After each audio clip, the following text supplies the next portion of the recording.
Since it seemed like it's going to be a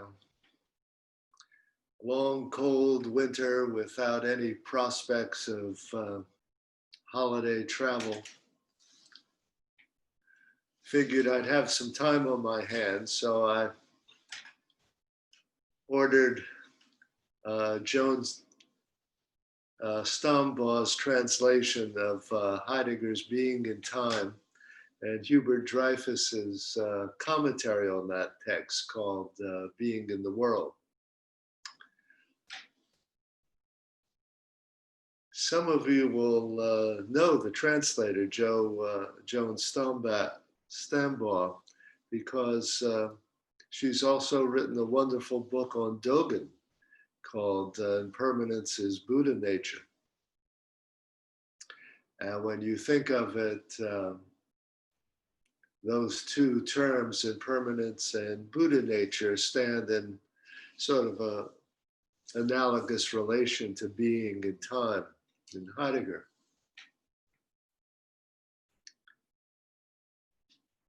And I thought I would just try to address a few basic things in being in time that might have some relevance to our Zen practice.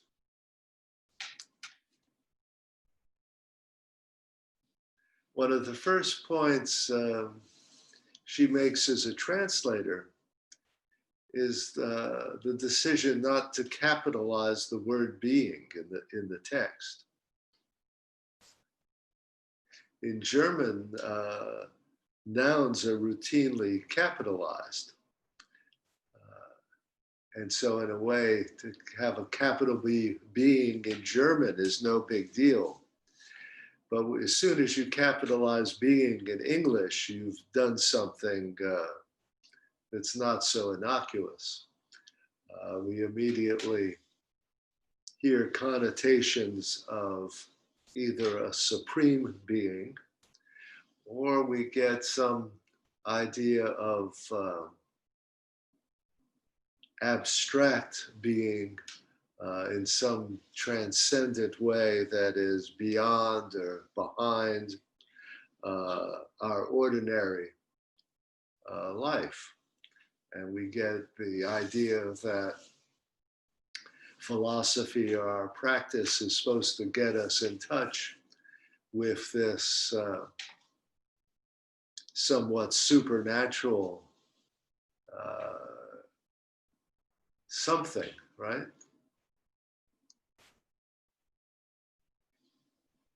But one of the few short sentences Heidegger writes at the beginning of Being in Time is where he says, being is always the being of a being.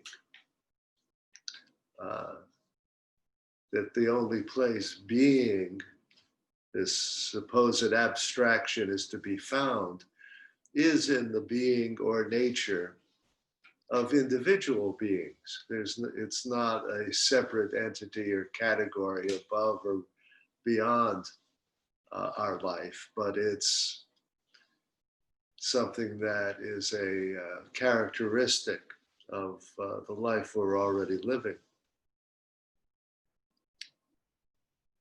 But his particular concern is human being. What is particular about human being?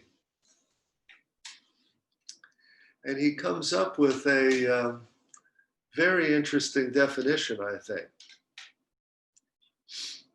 because he says,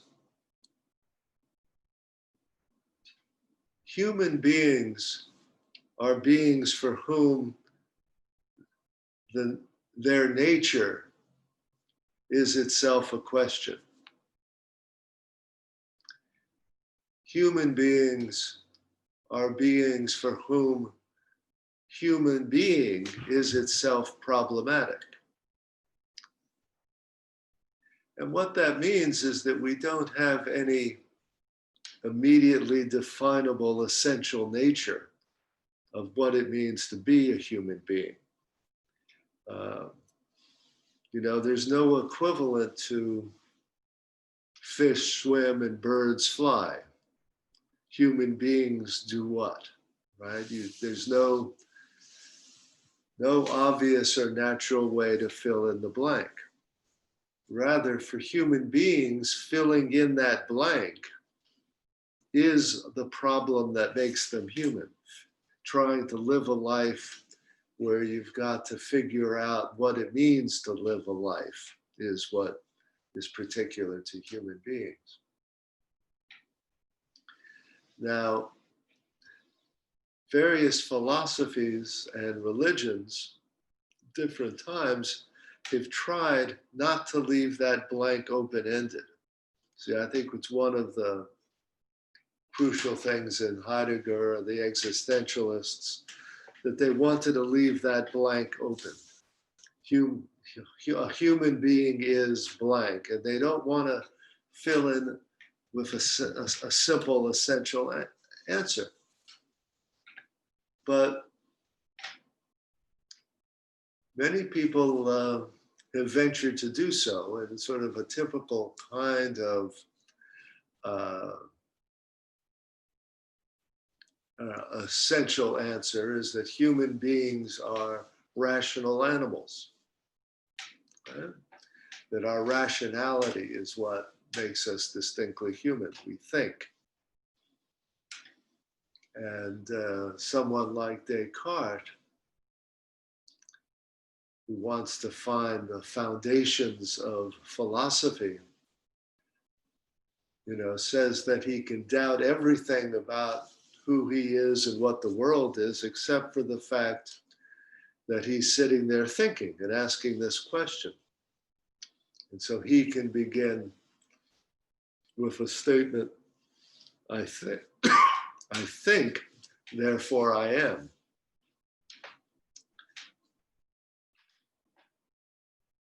But Heidegger, in effect, wants to turn that around and say, I am, therefore I think, among lots of other things, right? And that the thinking is not the essential or unique or distinctive quality.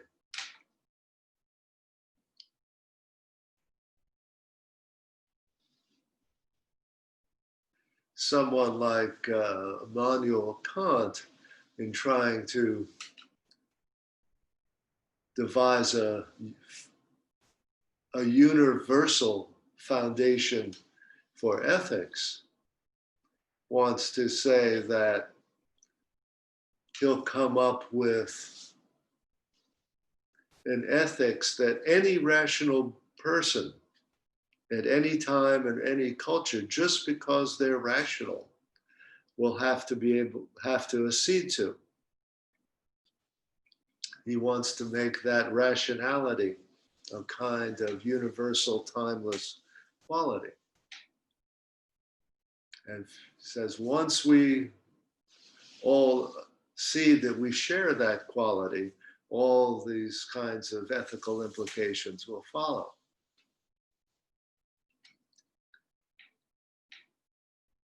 But then you get a person like Nietzsche who comes along and says, I'd much rather be Achilles than Socrates. I just prefer the life of a hero to the life of a philosopher. I'd like to define the highest virtue as courage, not rationality. Is there a rational argument against that choice? Is there some place you can is there a neutral place to stand to argue about why the life of Socrates is better than the life of Achilles? See, it turns out it's only from the perspective of a Socrates that you could do that. There's no argument that Achilles will agree to that disqualifies the preference for that kind of life. So Nietzsche is a kind of philosopher who tries to escape this essentializing argument. He just won't go along with the program, that says man is essentially rational, right? He wants to say, no, I'm going to put in some other candidates for what man is. He's trying to, make this move to leave the question open.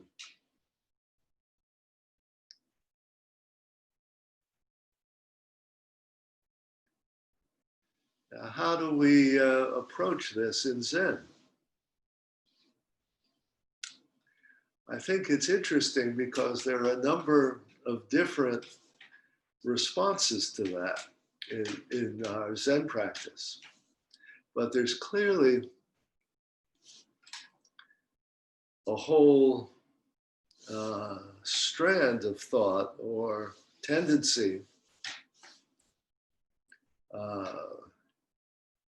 perhaps you can associate it with the Taoist influence on Chinese Buddhism, to say that Zen is an attempt to get us back in touch with what's natural, what's simple and basic about being human. And there you get the kind of the Zen of chop wood and carry water, right? You have the Zen of being in harmony with nature, right? As if being in harmony with nature had a self-evident content, right? But here, there's a strong wish to discover within our practice this simple, natural way of being human. In that way of thinking, the whole problematic that Heidegger wants to raise, that the idea that to be human is to engage with this unanswerable, open problem of what it means to be human.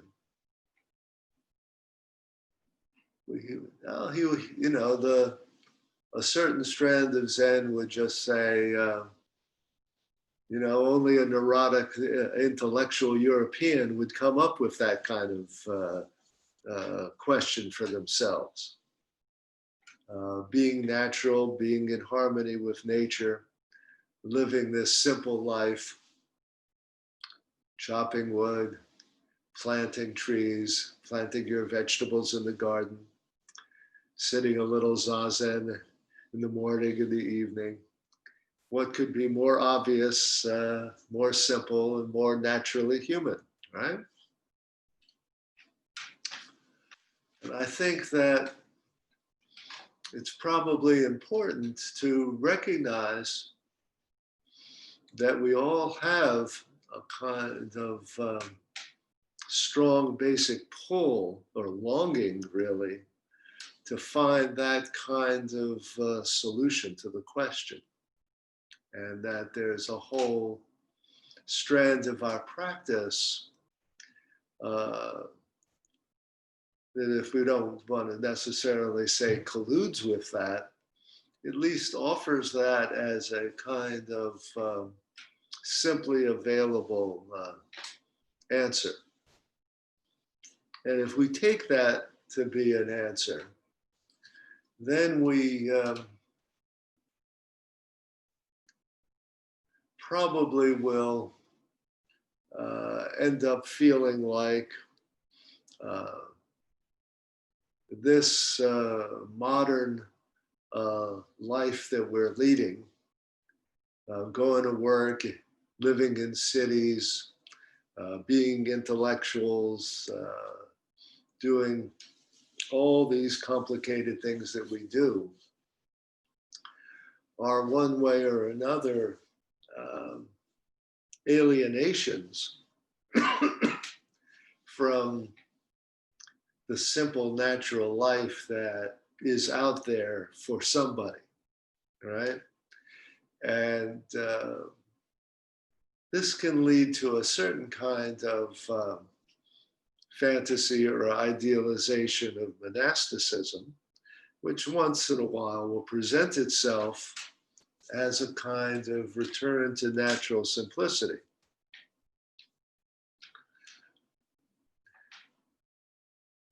Now, actual institutional monasticism may or may not feel like that kind of simple life.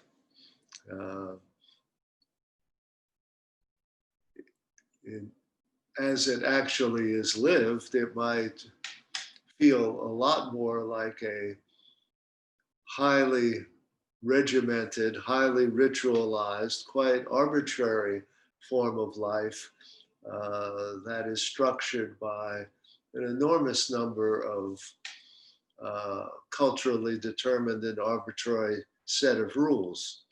And it might feel more like being an Orthodox Jew and having 600, kinds of rules of what it means to keep kosher and follow the halakha than it does to being simply chopping wood and carrying water. But, it has a lot of appeal. You probably, if you become a monk, you don't have to worry about what you're going to wear in the morning or how you're going to fix your hair. And you don't have to worry about what you're going to do in the day because you just look at the schedule on the wall and it's all taken care of. So this has certainly at least a superficial appeal to the idea that there's a simple, natural answer to what does it mean to be human.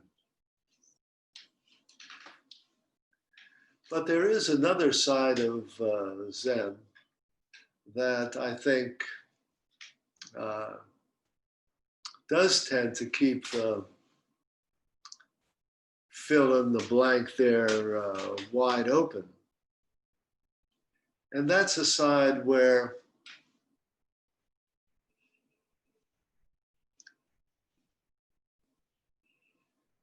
it seems that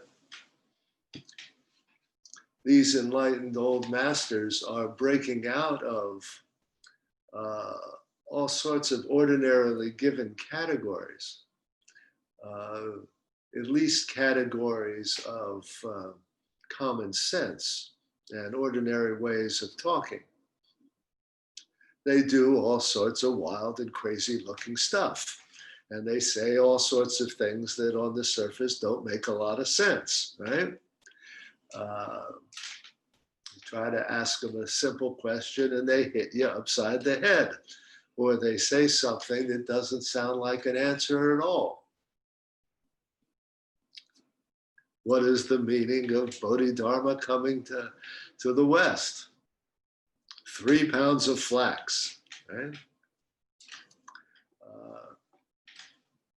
So you get a whole dimension of Buddhism that says, don't think that who you are or what this life is can be bounded certainly by rationality, right? And there's also a strong tendency to say, don't think it can be bounded by your usual class and cultural norms or expectations.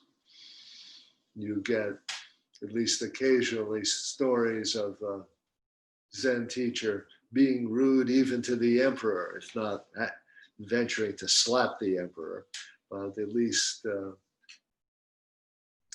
not behaving in the expected ways that someone would respond to status and authority and power. So in that side, there's this powerful antinomian, anti-establishment, anti-rational behavior associated with Zen. To some extent, that got exaggerated and caricatured in what got called Beat Zen in the 50s and 60s by somebody like Alan Watts. But there's no question that that side of Zen was an enormous part of its appeal to my generation growing up in the 60s, where Zen looked positively countercultural, right?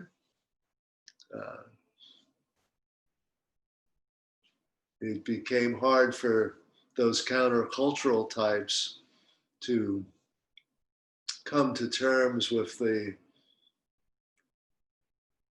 discipline and rigor and formalities of Japanese culture if they actually encountered a life in a Zen monastery or a Japanese teacher. But it certainly was a powerful dimension of what we thought Zen was and what attracted us to Zen.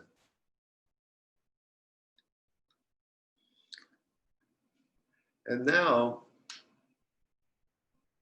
as we practice today,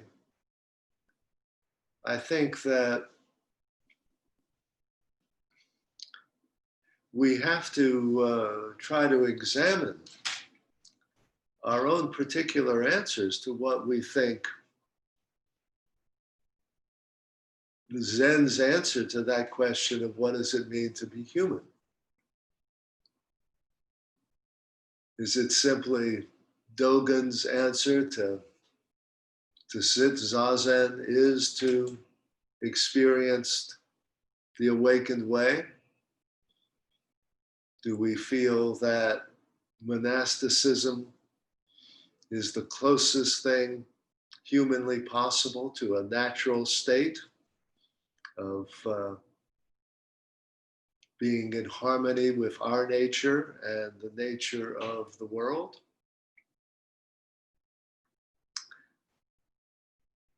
Does Zen suggest an open-ended answer to the question where any form of life whatsoever that recognizes the reality of impermanence and interdependence is a Zen life? Does that take any particular form? Is it a monk? Is it a doctor? Is it an artist? Is it somebody who just goes to work every day, working in an office, but recognizes the finitude of their life and their own vulnerability and their dependence on others and others' dependence on them? Does Zen have anything to do with a particular form of life at all?